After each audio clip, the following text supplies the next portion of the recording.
사랑합니다, 행복님. 오늘도 찾아주셔서 감사합니다. 어머니가 밥을 차려놓고 딸을 기다렸습니다.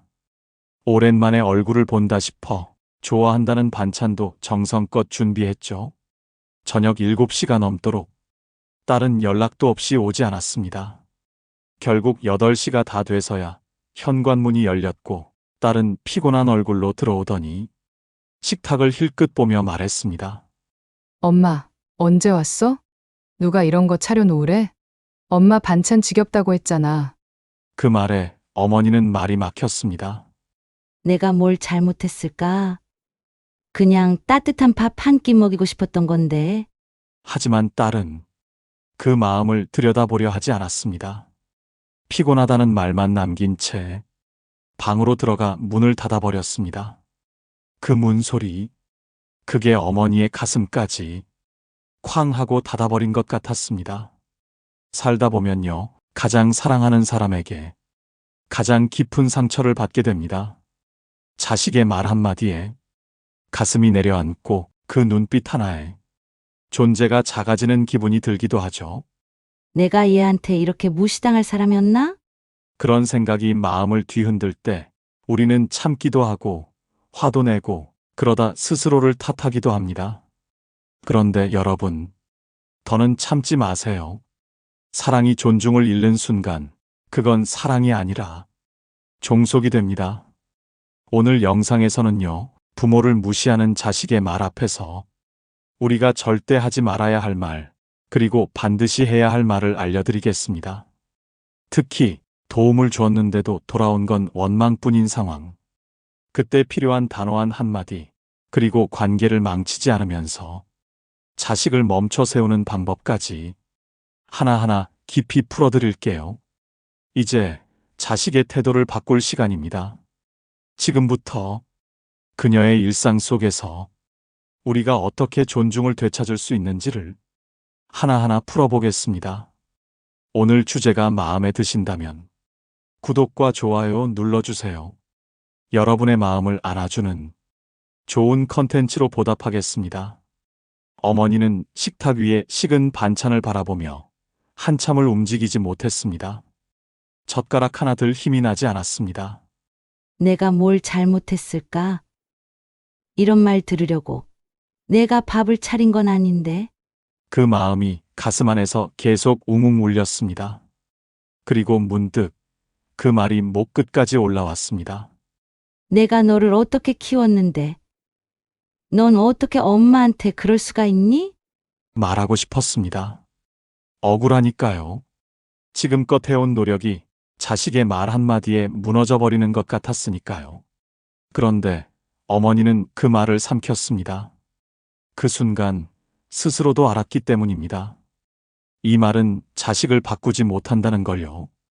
오히려 딸은 이렇게 말했을 겁니다. 아, 또 시작이네.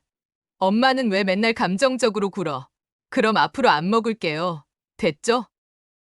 그렇습니다. 부모가 자식에게 가장 상처받는 말은 사실 자식이 무심하게 던진 한마디보다도 자식이 죄책감을 느끼기는커녕 오히려 반발하며 돌아서는 그 태도입니다. 분명히 난 서운해서 말했을 뿐인데 왜 자식은 나를 이해하기는커녕 되려 화를 낼까요? 그 이유는 그 사람은 죄책감을 느끼는 순간 가장 먼저 자신을 방어하려는 본능이 작동하기 때문입니다. 이걸 심리학에서는 도덕적 방어기제라고 부릅니다. 누군가 내 잘못을 지적하면 우리는 바로 맞아, 미안해라고 하기보다 그게 왜 내 잘못인데? 나도 힘들어서 그런 건데 왜 몰라줘? 이렇게 자신을 보호하려는 말부터 꺼내게 됩니다. 죄책감을 느낀다는 건 내가 누군가에게 잘못했음을 인정해야 한다는 뜻이니까요. 그건 자존심이 상하고 감정이 불편해지는 일이기도 하죠. 특히 가족 사이에서는 이 반응이 더 심하게 나타납니다. 왜일까요? 가족은 가장 가까운 사이이지만 동시에 가장 쉽게 상처를 줄 수 있는 관계이기 때문입니다. 말 한마디, 눈빛 하나로도 상처를 주고받을 수 있죠. 자식은 압니다. 부모는 나를 쉽게 떠나지 않을 거라는 걸요. 그래서 더 쉽게 말을 내뱉고, 더 쉽게 무례해지고, 때로는 더 무심하게 굴기도 합니다. 즉, 가족이라는 울타리 안에 있다는 안도감이 오히려 말의 경계를 무디게 만드는 것입니다. 이럴 때 부모가 내가 너를 어떻게 키웠는데? 엄마가 얼마나 희생했는데? 이런 말을 하면 자식은 미안해지기보다도 엄마는 또 감정적으로 굴어 또 과거 얘기네 하며 도리어 더 단단하게 마음을 닫아버립니다. 그래서 자식을 움직이게 만들려면 감정이 아닌 자각이 필요합니다. 철학자 쇼펜하우어는 말했습니다. 사람의 태도를 바꾸는 것은 설교가 아니라 자각이다. 이제 그 어머니가 마침내 그 자각을 만들어낸 한마디를 꺼냅니다. 딸이 방에서 나와 거실을 지나가려던 순간 어머니가 조용히 말했습니다. 소연아, 그 말, 너 친구한테도 그렇게 하니? 딸은 걸음을 멈췄습니다. 무슨 말이지? 하는 표정으로 어머니를 쳐다봤습니다. 어머니는 그 시선을 피하지 않고 단호하게 이어 말했습니다. 친구한테도 누가 이런 거 하래? 라고 말해? 지겹다고도 해. 아니면 그런 말은 상처 줄까봐 안 하니? 근데 왜 엄마한테는 그렇게 쉽게 말할 수 있어? 딸은 아무 말도 하지 못했습니다. 눈을 피하며 조용히 방으로 들어갔고 잠시 후 방문이 다시 열렸습니다. 엄마, 내가 좀 예민했나 봐요. 미안해요. 그 말에 어머니는 눈을 감고 조용히 고개를 끄덕였습니다. 자식에게 바라는 건 결국 그 한마디입니다. 미안해요. 그 말이 진심이라는 걸 눈빛으로 알 수 있었기에 더는 뭐라고 하지 않아도 됐습니다. 여러분, 기억하세요. 우리가 자식에게 정말 원하는 건 돈을 갚으라는 것도 돌아오라는 것도 아닙니다. 단지 존중입니다. 그동안 내가 베푼 사랑이 무시받지 않기를 바라는 그 마음. 그 마음을 자식이 스스로 느끼게 만들어야 합니다. 그럴 때 필요한 말이 있습니다. 비난도 아니고 감정도 아니고 자각을 만들어내는 질문. 그 말, 너 친구한테도 그렇게 하니? 이 말은 자식의 태도를 단숨에 멈추게 만듭니다. 그리고 그 자리에서 내가 뭘 하고 있었지를 스스로 깨닫게 합니다. 부모가 소리 지르지 않아도, 눈물 흘리지 않아도 한마디로도 관계를 바꿀 수 있습니다. 그 한마디, 바로 여러분의 격을 지켜주는 존중의 언어가 될 수 있습니다.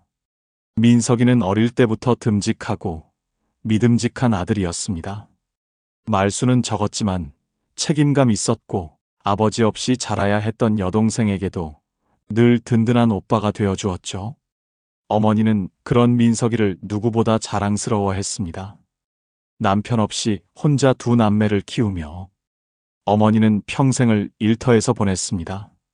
이른 새벽 도매시장부터 늦은 밤 구멍가게 셔터 내리는 그 순간까지 밥 한 끼 제대로 못 챙겨 먹어도 두 아이는 굶기지 않겠다는 마음 하나로 버텨온 세월이었습니다. 그 중에서도 민석이만은 잘 살아야 한다는 생각이 강했습니다. 우리 민석이 잘 돼야지. 그래야 내가 버틴 날들이 헛되지 않지. 어머니는 늘 그렇게 자신을 다독이며 하루를 견뎠습니다. 민석이가 대학에 붙었을 땐 기쁜 마음도 잠시 등록금 걱정이 밀려왔습니다.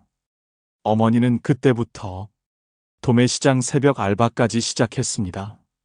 가게 문을 열기 전 새벽 4시에 일어나 무거운 채소 박스를 나르고 저녁엔 배달까지 겸하며 학비를 마련했습니다. 어느 날 민석이가 말했습니다. 엄마, 중고차라도 있어야 아르바이트도 하고 취직 준비도 할 수 있을 것 같아. 어머니는 그 말을 듣고 적금 통장을 해지하고 오래전에 들어뒀던 보험까지 깨서 조용히 중고차 한 대를 마련해 줬습니다. 민석이는 말했습니다. 엄마 진짜 고마워. 나중에 다 갚을게. 어머니는 그저 웃으며 대답했습니다. 갚긴 뭘 갚아. 잘 살면 그걸로 갚는 거지. 그 뒤 민석이는 결혼을 했고 전셋집을 알아보는데 보탬이 필요하다고 했습니다. 어머니는 마지막 남은 노후 자금에 손을 댔습니다. 그건 평생 가게 일하며 천천히 모아온 단 하나의 작은 씨앗이었습니다. 하지만 말하지 않았습니다. 말하면 민석이가 부담 가질까봐 그저 묵묵히 통장을 건넸습니다. 그렇게 세월은 흘렀고 민석이는 아이도 낳고 어느덧 가장이 되었습니다. 그런데 며칠 전 민석이가 다시 어머니를 찾아왔습니다. 표정은 어딘가 복잡했고 말투는 조심스러웠습니다. 엄마, 나 이번에 작은 사업 하나 시작해보려고 해. 점포도 괜찮은데 알아놨고, 근데 자금이 좀 부족해서 초기 자금 한 5천 정도만 도와주면 될 것 같아. 어머니는 잠시 멈췄습니다. 그리고 조용히 물었습니다. 민서가 지금 엄마가 가진 돈이 얼마나 될 것 같아? 민석이는 눈을 피하며 말했습니다. 엄마, 그거 아직 남은 거 있잖아. 엄마가 가게 하면서 모아놓은 거. 그거 그냥 놔둬서 뭐해? 엄마는 어디 놀러 다니셔? 그 돈 나 도와주려고 모은 거 아니야? 그 말에 어머니는 숨이 턱 막혔습니다. 순간 귀를 의심했습니다. 그 돈이 그냥 생긴 줄 아나? 내가 어떻게 아꼈고 얼마나 참고 그걸 모았는데. 민석이는 말을 이었습니다. 엄마, 그깟 돈 몇 푼 안 되잖아. 도와줄 수 있잖아. 지금처럼만 몇 년 더 일하시면 그거 다시 모을 수 있어. 엄마가 왜 그 돈 아껴? 아들한테 쓰라고 있는 거 아니야? 그 순간 어머니는 할 말을 잃었습니다. 그건 단순한 부탁이 아니었습니다. 엄마의 인생 전체를 희생만 하라는 말투였고 그동안의 모든 노력을 의무로 여기고 있는 태도였습니다. 어머니는 조용히 의자에 앉았습니다. 식탁 위에 놓인 찬물잔 하나를 바라보며 그 물 속에 자신이 삼킨 속마음을 띄웠습니다. 내가 이 말을 해도 될까? 내가 이 말을 꺼내는 순간 이 아이는 나를 원망하지 않을까? 하지만 이번엔 참지 않았습니다. 이번만큼은 내가 나를 지켜야 한다고 마음 깊은 곳에서 외치고 있었기 때문입니다. 그래서 어머니는 단호하지만 담담한 목소리로 말했습니다. 민서가 엄마가 널 위해 해줄 수 있는 건 여기까지야. 민석이는 멈칫했습니다.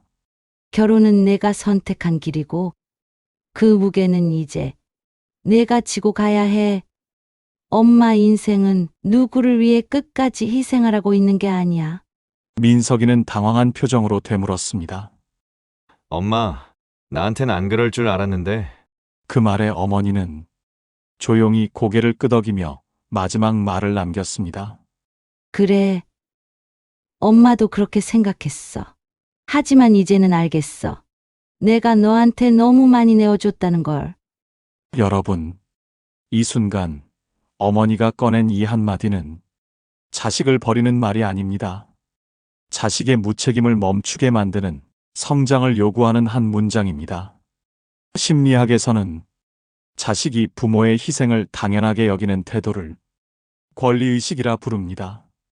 권리의식이 높은 사람은 부모니까 당연히 해줘야 해라고 생각합니다. 이 의식은 부모의 선행을 사랑으로 느끼지 않고 의무로 받아들이게 만듭니다. 이때 부모가 경계선을 긋지 않으면 자식은 점점 더 요구하고 점점 더 무례해지고 결국엔 부모를 자원으로 취급하게 됩니다. 철학자 세네카는 말했습니다. 자비는 한 번 베풀되 그 끝은 반드시 지혜로 마무리되어야 한다. 사랑은 멈추지 않지만 희생은 멈춰야 합니다. 어머니가 민석이에게 꺼낸 여기까지야라는 말은 사랑의 끝이 아니라 스스로 살아야 한다는 시작의 경계선입니다. 부모는 자식의 생을 밀어주는 바람일 수는 있어도 대신 걸어줄 다리는 아닙니다. 이 한마디, 엄마가 해줄 수 있는 건 여기까지야. 이 말은 부모의 자존을 지키고 자식을 진짜 어른으로 만들어주는 가장 단단한 문장이 될 수 있습니다. 며칠 뒤, 어머니는 딸 소연의 부탁을 받았습니다. 엄마, 은행 가서 이 서류만 내고 오면 돼. 창구 가서 대출 상환 유예 신청서라고 말하고 도장만 찍으면 끝이야. 진짜 간단해. 그냥 접수만 하면 돼요. 소연은 바쁜 일정 때문에 본인이 직접 가긴 어렵다며 서류와 도장을 어머니 손에 쥐어줬습니다. 어머니는 잠시 망설였습니다. 은행은 늘 낯설고 어렵기만 했거든요. 하지만 딸이 믿고 맡긴 일이라 도움을 주고 싶은 마음에 고개를 끄덕였습니다. 어머니는 이른 아침부터 은행에 나섰습니다. 도착하자마자 대기표를 뽑고 한참을 기다렸습니다. 번호가 불리고 창구에 가서 서류를 내밀었을 때 은행 직원이 물었습니다. 이건 상환유예 신청서인데요. 담당자와 직접 상담을 받으셔야 돼요. 그리고 본인이 아니시면 처리가 어렵습니다. 어머니는 당황해서 말했습니다. 딸이 그냥 접수만 하면 된다고 해서 왔는데요. 저는 잘 몰라서요. 직원은 친절하게 설명했지만 용어는 어렵고 말은 복잡했습니다. 결국 어머니는 처리를 하지 못한 채 서류만 다시 챙겨서 돌아왔습니다. 집에 도착해 지친 몸을 소파에 내리자 소연에게 전화가 왔습니다. 엄마, 서류 냈어요? 처리됐어요? 어머니는 조심스럽게 대답했습니다. 그게 엄마가 본인이 아니라서 상담이 필요하대. 그래서 그냥 돌아왔어. 그러자 소연의 목소리가 높아졌습니다. 엄마, 진짜 이것도 못해요? 그냥 내 말대로 서류 내면 된다고 했잖아요. 뭐가 그렇게 어려웠다고 또 일을 못 끝내고 와요? 어머니는 말문이 막혔습니다. 그리고 딸이 던진 다음 말에 가슴이 찢어질 듯 아팠습니다. 그깟 서류 하나 못 내면서 도와주겠다는 말을 왜 해요? 엄마는 요즘 세상 흐름도 모르고 아무것도 못하면서 그냥 가만히 계시지. 그 말은 단순히 일을 못했다는 비난이 아니었습니다. 그건 이젠 아무 쓸모도 없는 사람이라는 선언처럼 들렸습니다. 마치 지금껏 살아온 엄마의 시간이 더는 가치 없다는 듯한 말투였습니다. 어머니는 전화를 끊고 한참을 말없이 앉아 있었습니다. 창밖의 어두운 하늘을 바라보며 입술을 깨물었습니다. 손끝은 떨렸고 심장은 콱 막힌 듯 뛰었습니다. 내가 지금 이렇게까지 무시당할 사람인가? 그것은 단순한 서운함이 아니었습니다. 심리학자 데이비드 로크우드는 이런 상태를 심리적 무력화라 불렀습니다. 내가 어떤 역할도 가치를 갖지 못한다는 감정. 그것은 단지 자존심을 상하게 하는 걸 넘어서 삶 전체의 의미를 갉아먹는 고통입니다. 그리고 그 감정이 바로 부모가 자식에게 받을 수 있는 가장 깊은 상처입니다. 잠시 후 소연은 거실로 나왔습니다. 어머니는 조용히 그녀를 바라봤습니다. 그리고 단호하게 말했습니다. 소연아, 엄마는 지금 내가 말한 그깟 서류 하나 때문에 화가 난 게 아니야. 엄마를 대하는 너의 말투, 엄마를 아무것도 아닌 사람처럼 대하는 그 태도, 그게 더 아프다. 소연은 순간 당황한 얼굴로 어머니를 바라봤습니다. 하지만 어머니는 눈을 피하지 않았습니다. 엄마는 널 위해서라면 뭐든 해주고 싶어. 하지만 그 전에 엄마가 사람 대접은 받아야 하지 않겠니? 넌 엄마를 필요로 하면서 왜 엄마의 존재는 무시하니? 이 말은 단순히 억울함을 토로하는 게 아니었습니다. 그건 한 사람으로서 존엄을 지키겠다는 선언이었습니다. 철학자 임마누엘 칸트는 이렇게 말했습니다.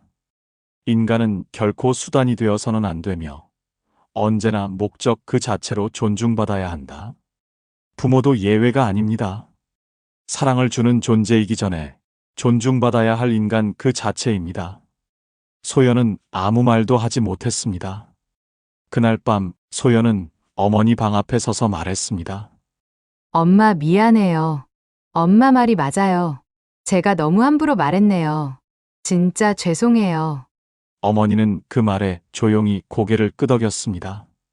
그리고 다시 한번 깨달았습니다. 존중은 우연히 받는 것이 아니라 스스로 지켜낼 때 생겨나는 것이라는 사실을요. 며칠 후 어머니는 딸 소연에게 다시 전화를 받았습니다. 엄마 컴퓨터 켜져 있어요.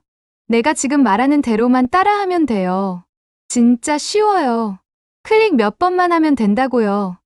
그날은 소연이 인터넷으로 서류를 출력해야 하는데 회사에선 프린트가 안 된다고 해서 어머니에게 대신 해달라고 한 날이었습니다. 어머니는 조심스럽게 물었습니다. 어떤 서류인데? 그거 지난번에 보낸 거랑 비슷해요. 메일에 첨부한 거 열고 프린트 누르시면 돼요. 어머니는 쩔쩔매며 컴퓨터를 켰습니다. 화면은 낯설고 메일 계정도 자동 로그인이 안 돼. 딸에게 전화를 걸어 또 물었습니다.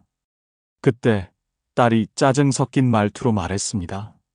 아, 진짜 엄마는 이런 것도 못해요? 이래서 내가 뭐 좀 부탁하면 스트레스라니까. 그냥 스마트폰 하나 못 다루는 사람한테 뭘 기대한 내가 잘못이지. 그 말에 어머니는 마치 뒤통수를 맞은 것처럼 멍해졌습니다. 소연의 말은 단지 컴퓨터를 못 다룬다는 게 아니었습니다. 그건 엄마는 이제 아무것도 할 수 없는 사람이라는 말과 같았습니다. 기술을 모른다는 이유 하나만으로 인생 전체를 뒤처진 존재로 규정해버리는 말투였습니다. 어머니는 마우스를 잡은 손을 내려놓았습니다. 그리고 조용히 말했습니다. 소연아, 엄마는 내 부탁을 들어주고 싶어서 컴퓨터를 켰어. 못하는 게 아니라 모르는 거야. 모른다고 해서 무능한 건 아니야. 모르는 걸 알려주면 되는 거고, 그걸로 사람 자체를 무시하면 안 되는 거야. 소연은 말없이 숨을 들이쉬었습니다. 그리고 어머니의 마지막 한마디에 그 말이 가슴에 그대로 꽂혔습니다. 내가 나보다 조금 더 많이 안다고 해서 엄마가 너보다 못한 사람이 되는 건 아니야. 이 한마디는 딸에게 큰 울림을 주었습니다. 그 순간 소연의 얼굴이 붉어졌습니다. 엄마 미안해요. 제가 너무 예민했나 봐요. 다시 차근히 알려드릴게요. 그날 이후 딸은 어머니에게 설명할 때 짜증을 내는 일이 확 줄었습니다. 여러분, 이 상황은 단지 기술적인 능력의 차이가 아니라 존엄에 대한 태도의 문제입니다. 현대 사회에서 디지털 기기를 다룬다는 건 일종의 능력처럼 여겨집니다. 그래서 자식들은 때때로 그 능력을 기준으로 부모를 판단하려 들죠. 하지만 심리학에서는 이런 현상을 연령 편향이라고 부릅니다. 나이가 많다는 이유로, 기술에 익숙하지 않다는 이유로 어떤 사람을 무시하거나 능력 없는 존재로 여기는 태도입니다. 이런 태도는 단지 무례하다는 수준이 아니라 관계를 해치고 상대의 자존을 침해하는 폭력에 가깝습니다. 철학자 공자는 말했습니다. 늙은 이를 공경하되 그 뜻까지 헤아려야 한다. 겉으로 예의를 지키는 것이 아니라 그 사람의 내면과 입장을 진심으로 존중하라는 뜻입니다. 부모는 단지 무엇을 할 수 있는지로 평가받는 존재가 아닙니다. 그동안 살아온 시간과 마음, 그 자체로 존중받아야 할 이유가 충분한 사람입니다. 딸의 한마디에 상처받았던 어머니는 화내지 않았습니다. 감정으로 억지로 눌러서 설득하려 들지도 않았습니다. 그저 단 한마디, 존엄을 지키는 한마디로 딸의 태도를 바꾸었습니다. 모른다고 해서 무능한 게 아니야. 그리고 내가 나보다 많이 안다고 해서 엄마가 더 못한 사람이 되는 건 아니야. 이 말은 자식의 말을 멈추게 하는 동시에 스스로를 돌아보게 만듭니다. 부모의 사랑은 무한하지만 존중은 조건 없이 주어지는 것이 아닙니다. 그건 지켜내야만 얻을 수 있는 것입니다. 그리고 여러분이 그 존중을 지켜낼 수 있도록 이 한마디를 마음속에 새겨두세요. 내가 못하는 게 아니라 내가 아직 공감하지 못하는 거야. 이 말이 여러분의 격을 지켜줄 것입니다. 며칠 전 어머니는 아들 민석이 부부의 부탁을 받고 손주를 하루 봐주러 갔습니다.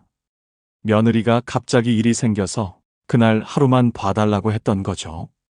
어머니는 아침 일찍 도시락이며 아기 간식, 여벌 옷까지 챙겨서 버스를 갈아타고 2시간 넘게 걸려 아들 집에 도착했습니다. 하루 종일 아기를 안고 달래고 기저귀 갈고 낮잠 재우고 우유 먹이고 잠시도 쉬지 못했습니다. 그래도 밥 한 끼는 먹이고 재워놔야겠다 싶어 손수 이유식도 만들어 먹였습니다. 그러다 저녁 무렵 아들과 며느리가 퇴근해서 돌아왔습니다. 현관문을 열고 들어온 민석이는 식탁 위에 남겨진 이유식을 보고 인상을 찌푸리며 말했습니다. 엄마, 애한테 이렇게 이유식 먹이면 안 돼요. 요즘은 알러지 단계 보면서 하나씩 먹이는 거라니까요. 어머니는 순간 당황했습니다. 먹인 게 잘못이었나? 그런데 옆에 있던 며느리가 한마디를 덧붙였습니다. 그리고 낮잠도 너무 오래 잤나 봐요. 이러면 오늘 밤에 또 못 자요. 요즘은 다 수면 교육하는데 어머니, 이런 기본은 좀 알고 봐주셨어야죠? 그 말에 어머니는 말문이 막혔습니다.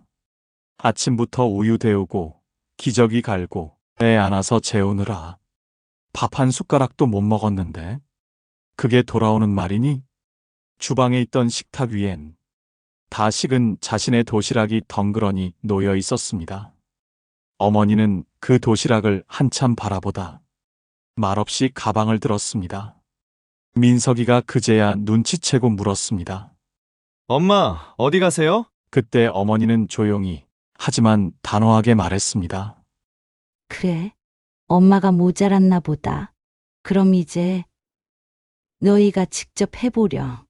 민석이는 당황해서 말을 더하려 했지만 어머니는 멈추지 않았습니다. 내가 하루 동안 뭘 잘못했는지 너희가 말해주는 걸 들으면서 알겠더라.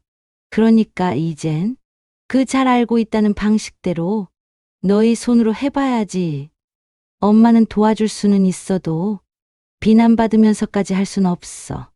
나는 너희 집 일꾼이 아니란다. 민석이는 그제야 어머니가 하루 종일 고생한 게 단순한 도움이 아니라는 걸 깨달았습니다.